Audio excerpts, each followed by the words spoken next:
हरे कृष्णा। आज हम बात करने लगे हैं नर्सिंग ब्रिजिंग कोर्स के बारे में। अ वेरी सिंपल कॉन्सेप्ट कि जिसने भी अपनी कंट्री में, आप इंडिया में हैं, नेपाल में हैं, पाकिस्तान, श्रीलंका, गल्फ में, अफ्रीका में, वेर एवर यू आर, अब आपको यूरोप में, स्पेसिफिकली माल्टा में आपको नर्स बनना है। You want to become a RN। RN means registered nurse. आपको माल्टा में बनना है। तो आज उसके ऊपर हम थोड़ा सा डिस्कशन करेंगे क्योंकि काफ़ी क्वेश्चंस आए थे। तो I will try to answer maximise question on this कि आपके लिए अपना डिसीजन लेना ईज हो जाए। पहली चीज, नर्सिंग ब्रिजिंग कोर्स में आने के लिए एक काम करो, इसी वीडियो के डिस्क्रिप्शन में हमारी टीम के नंबर दिए गए हैं, कॉलेज का नंबर दिया गया है, हमारे पास माल्टा का नंबर भी दिया है, इंडिया सपोर्ट नंबर भी दिया है। आप कॉल करें और बात करें। मिलने आ सकते हैं तो इंडिया में भी सपोर्ट ऑफिस है, आप वहां मिलने भी आ सकते हैं या बात भी कर सकते हैं। तो पहली चीज कि आप हमारे साथ इंटरेक्ट करेंगे तो पर्सनलाइज इंडिविजुअल आपके जो भी डाउट्स हैं, we are happy to answer all your questions. One, कि बात करेंगे तो ही चीजें आगे बढ़ेंगी। सेकंड, इस कोर्स के लिए एलिजिबल कौन है? काफी सारे बच्चों का हमारे पास आता है कि जी हमने 12th पास कर लिया, हमको नर्स बनना है, तो can we join a nursing bridging course? So answer is no. अगर आपने 12th पास कर ली है या आपने ANM कर लिया है, तब भी आप नर्सिंग ब्रिजिंग कोर्स नहीं कर सकते। आपको पहले अपनी कंट्री में RN बनना होगा, अपनी कंट्री में रजिस्टर्ड नर्स बनना होगा। एग्जाम्पल अगर मैं इंडिया का लूं तो इंडिया में आपको GNM या BSc नर्सिंग ये करने के बाद आप मेडिकल काउंसिल में अपने आप को एज अ RN रजिस्टर करोगे। That's the first most important criteria to apply for a nursing bridging course. अब हम ये अज्यूम कर लेते हैं कि आप RN हो। अब RN होने के बाद भी क्या कोई क्राइटेरिया है? इस पे बड़े ध्यान से समझिएगा। आप जब RN बन जाते हो तो आपको आपके कॉलेज से, आपकी यूनिवर्सिटी से मिलती है एक ट्रांसक्रिप्ट। मार्कशीट नहीं बोल रहा हूं, I am saying about transcript. Transcript क्या होता है? आपकी जितनी भी मार्कशीट अलग अलग सेमेस्टर्स की होती हैं, ट्रांसक्रिप्ट में वो सारी मार्कशीट्स एक ही पेज पर, एक या दो पेज पर पूरे डिटेल में आ जाती है। Transcript is very important. Why transcript is important? Transcript के अंदर स्पेसिफिकली लास्ट में मेंशन होता है कि आपका प्रैक्टिकल या जिसको हम बोलते हैं क्लिनिकल आवर्स कितने थे और आपका थ्योरी आवर्स कितने थे। तो आपके क्लिनिकल आवर्स या जो प्रैक्टिकल आवर्स हैं वो होने चाहिए एटलीस्ट 1533 और आपके थ्योरी आवर्स होने चाहिए 2600। अगर आपका थ्योरी आवर्स और प्रैक्टिकल या क्लिनिकल आवर्स इतने बन रहे हैं, then you are eligible to apply a nursing bridging course.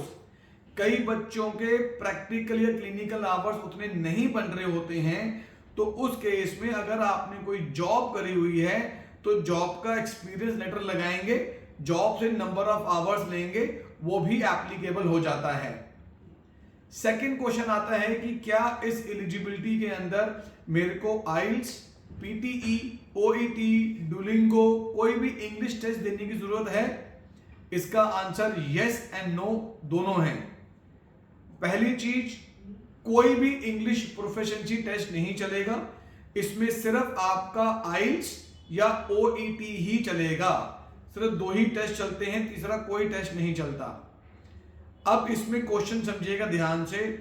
आपको इंडिया से या नेपाल से माल्टा में नर्सिंग ब्रिजिंग कोर्स करने के लिए IELTS या OET मैंडेटरी नहीं है, पर कोर्स करने के बाद जब आप मेडिकल काउंसिल में, माल्टा मेडिकल काउंसिल में अपने आप को एज अ RN रजिस्टर करने जाते हो, उस वक्त आपको IELTS या OET मैंडेटरी है। तो अगर आपने इंडिया में नहीं भी करा हुआ तब भी आप कोर्स के लिए अप्लाई कर सकते हो। आप माल्टा में आए, आप एक इंग्लिश स्पीकिंग कंट्री में होते हैं, इंग्लिश स्पीकिंग कॉलेज में होते हैं, इंग्लिश स्पीकिंग एकेडमी के अंदर इंग्लिश स्पीकिंग मॉड्यूल्स को इंग्लिश में पढ़ रहे होते हो, एक कल्चर एटमॉस्फेयर इंग्लिश का होता है, तो आपकी इंग्लिश इंप्रूव हो जाती है। प्लस पैरेलली आप ऑनलाइन या ऑफलाइन ओईटी आइल्स भी कर सकते हो और with in your course duration के अंदर आप आराम से अपना ये एग्जाम देकर क्लियर कर सकते हो। अब इसमें एक अगला क्वेश्चन आता है कि कितना गैप एक्सेप्टेड है, मतलब कि मेरे को नर्सिंग करे हुए या मुझे एज अ आरएन बने हुए 2 साल हो गए, 5 साल हो गए, 7 साल हो गए, 10 साल हो गए, तो क्या मैं अप्लाई कर सकती हूं या कर सकता हूं, या कोई फ्रेशर अप्लाई कर सकता है कि नहीं कर सकता? सो आंसर इज यस। आप फ्रेशर हो आप तब भी अप्लाई कर सकते हो, आपके पास एक्सपीरियंस है आप तब भी अप्लाई कर सकते हो। नर्सिंग में जितना ज्यादा एक्सपीरियंस होता है उतनी ही आप नर्सिंग में सीनियर हो जाते हो। तो नर्सिंग के अंदर आपका चाहे 10 साल का चाहे 15 साल का भी एक्सपीरियंस है तो that is good value added, you can apply. आप बिल्कुल फ्रेशर हो, I have just completed my BSc nursing और I just completed my GNM, you can also apply for a nursing bridging course. अब ये course क्या है, 2 minute के लिए हम इसको समझते हैं। आप देखिए, आप इंडिया में एक रजिस्टर्ड नर्स हो, इंडिया के हिसाब से आप नर्स बन गए हो, तो इंडिया के हिसाब से आप 100% नर्स हो। यूरोप स्टैंडर्ड कहता है कि थोड़ा बहुत 5-10% का आप में और हम में फर्क है। वो क्या फर्क है? हमारा वेदर के हिसाब से हमारी एलर्जीज अलग हैं, हमारी स्किन के हिसाब से हमारी एलर्जीज अलग हैं, हमारी बीमारियां थोड़ी बहुत अलग हैं। कुछ मेडिसिन इंडिया में अलाउ हैं, कुछ इंडिया में बैन हैं। यूरोप में कुछ मेडिसिन अलाउ हैं, कुछ मेडिसिन बैन हैं। थोड़ा बहुत वर्किंग कल्चर में फर्क है। तो ये जो 5 से 10% का गैप है, डिफरेंस है, इस गैप को जो हम फिल करते हैं उसको बोला जाता है नर्सिंग ब्रिजिंग कोर्स। कि आपको हम ये मानते हैं कि माल्टा के हिसाब से आप 90% नर्स हो, इंडिया के हिसाब से आप 100% नर्स हो। सिर्फ ये ब्रिजिंग कोर्स करोगे तो 5-10% का जो ये थोड़ा बहुत गैप है यूरोप के स्टैंडर्ड के हिसाब से ये हम आपको कवर करा देते हैं and you become a RN in Malta. अब आता है कि जी कोर्स की ड्यूरेशन क्या है, कोर्स की लेंथ क्या है, ये भी समझने वाला पॉइंट है। कोर्स जो है एक्चुअल जो आपके आवर्स ऑफ लर्निंग है, जितना टाइम आपने कॉलेज को अपने पढ़ाई में देना है, that is actually a 6 to 7 months course. लेकिन आपको जो वीजा मिलेगा हमारी तरफ से वो मिलेगा 1 साल का वीजा। तो कोर्स तो 6 महीने का है पर आपका स्टे इन माल्टा का जो लीगल राइट्स मिलेंगे वो पूरे 1 साल का मिलता है। उसमें क्या होता है कि 6 महीने में आपने कोर्स पूरा कर लिया, अगले 6 महीने आपको अपना आइल्स या ओईटी इन्होंने नहीं करा उनको मौका मिलता है कि वो कर लें। उस 6 महीने के अंदर आप एज अ आरएन अपने आप को रजिस्टर भी कर लें। आरएन रजिस्टर करने के बाद वो 6 महीने में आप अपने लिए एक राइट एप्लीकेबल जॉब भी देख लें नर्स की। तो आपको 6 महीने it's a very good time जो आपको मिल जाता है। तो कोर्स 6 महीने का बट वीजा ड्यूरेशन पूरी 1 साल की मिलती है, जिसके अंदर आप आराम से अपने आप को सेटल कर सकते हो। नेक्स्ट क्वेश्चन आता है कि क्या मैं वहां पर पार्ट टाइम जॉब कर सकता हूं या कर सकती हूं वाइल ड्यूरिंग माय वीजा और while during my course? Yes, आपको माल्टा गवर्नमेंट की ओर से 20 आवर्स पर वीक जॉब करना अलाउ है, मतलब कि अप्रोक्सीमेटली हर रोज के 4 घंटे लीगली आपको जॉब अलाउ है। अब एक बड़ा सवाल यहां पर यह आता है कि क्या ये जो जॉब है मैं नर्स की कर सकता हूं या कर सकती हूं?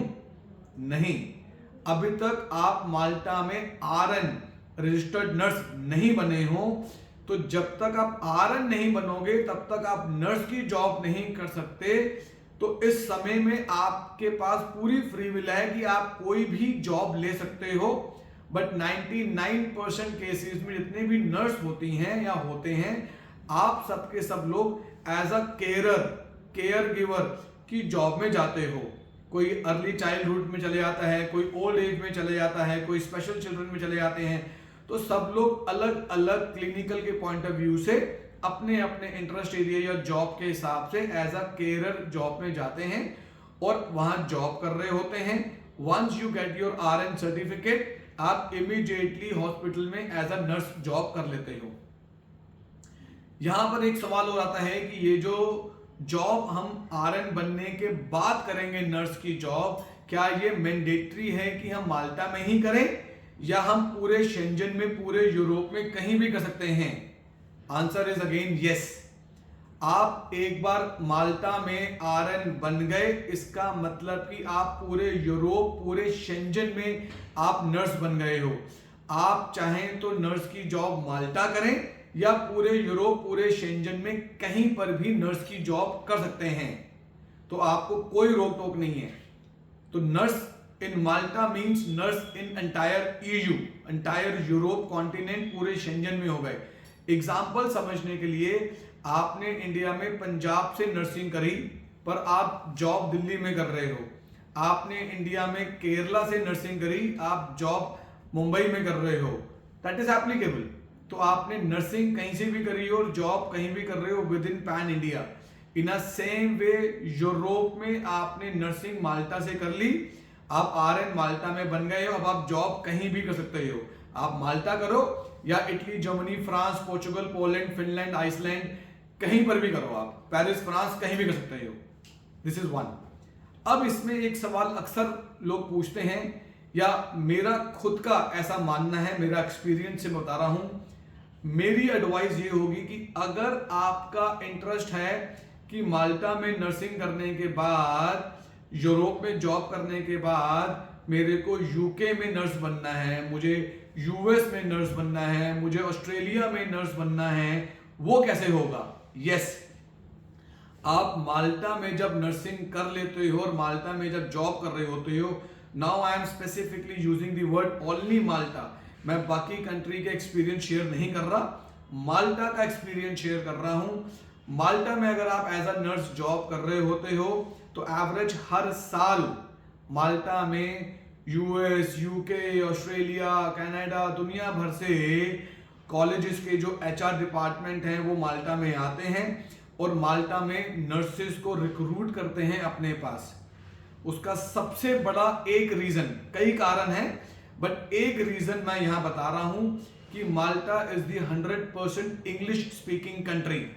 तो उनको लगता है कि हम माल्टा में आएंगे तो यहां पर हम किसी भी नर्स को लेंगे तो वो इंग्लिश स्पीकिंग होगी, किसी और कंट्री में नर्स को लेंगे तो वो माइट भी इंग्लिश स्पीकिंग ना हो, वो जर्मन स्पीकिंग हो, फ्रेंच स्पीकिंग हो, पोर्चुगल स्पीकिंग हो, समझ रहे हो, वो अपनी नेटिव लैंग्वेज स्पीकिंग हो। उनको नर्स पसंद आ गई पर उसको इंग्लिश नहीं आती तो क्या करेंगे? तो इसीलिए मैक्सिमम लोग माल्टा में आते हैं कि यहां पर उनको यूरोपियन स्टैंडर्ड की नर्स भी मिल जाती है और इंग्लिश स्पीकिंग नर्स मिल जाती है जो उनकी कंट्री के लिए बेस्ट सूटेबल होती है। माल्टा के अंदर नर्स का एक और बड़ा फायदा, कि जो आखिरी सवाल लोग अक्सर हमसे पूछते हैं कि सर चलो सब कुछ हो गया, मेरी सैलरी क्या होगी? सैलरी कैलकुलेशन मैं यहां पे नहीं समझा रहा, एक सैलरी बता रहा हूं आपको मैं कि आपकी सैलरी क्या होगी।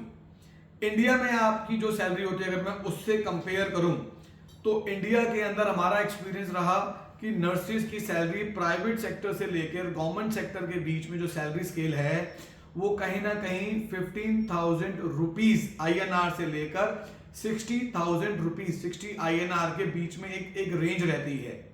मैं वो हायर वाली नहीं कह रहा कि आप TL बन गए, आप सीनियर हो गए हो।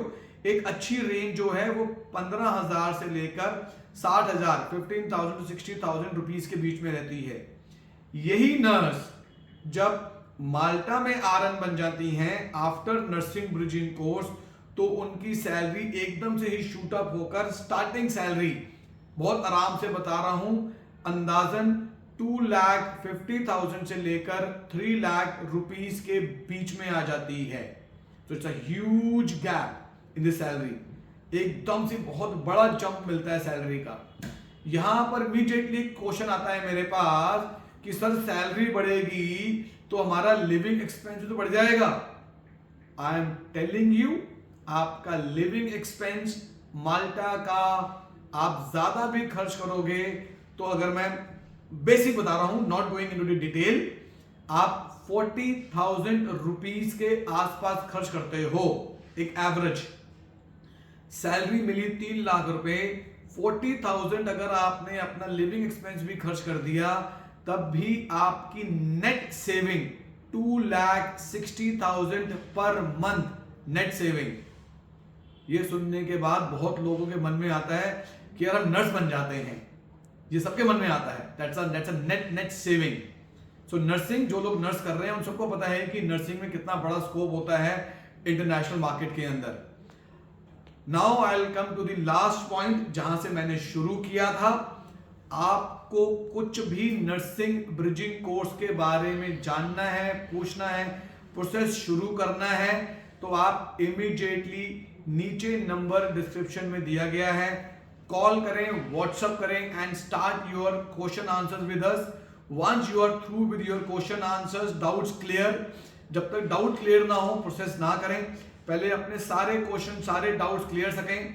पॉसिबल हो सके तो मिलने भी आए हमारे साथ, हमारा इंडिया में सपोर्ट ऑफिस है, मिलने भी आए और अपना नर्सिंग ब्रिजिंग कोर्स माल्टा में प्रोसेस शुरू करें।